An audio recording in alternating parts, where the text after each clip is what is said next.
evening, everyone. Welcome back to Twin States News. I'm Nicole Menner. It's another SEC matchup for Ole Miss as they take on a struggling Arkansas team. The Razorbacks are fresh off a meeting with the top-ranked Alabama, but of all the teams the Crimson Tide has faced, Arkansas actually put up the most points, and Coach Matt Luke was impressed with what he saw.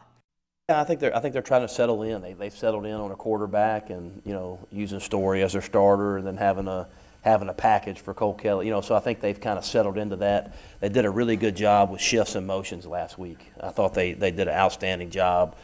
Shifts, motions, keeping Alabama off balance, and then getting their tight ends involved.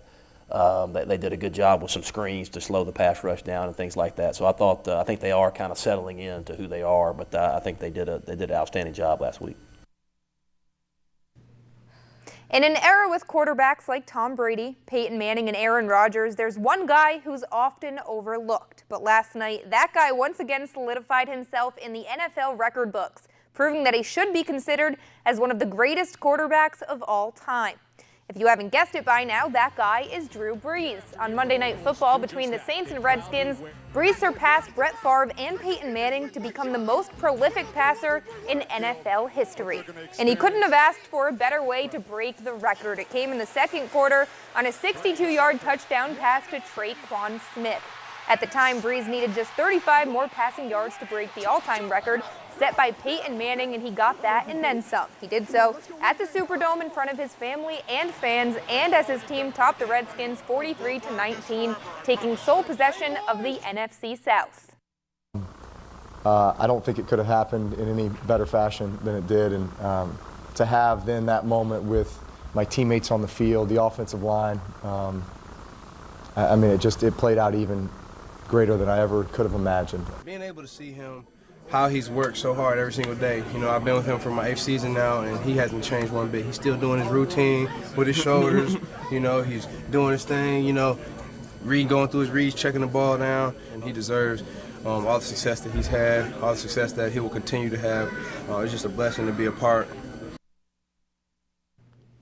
A season that surpassed all expectations came to an end on Monday night. After 3 consecutive 90-loss seasons, the Atlanta Braves turned that around, giving us a 90-win season, an NL East Division title, and a whole lot of promise for the future.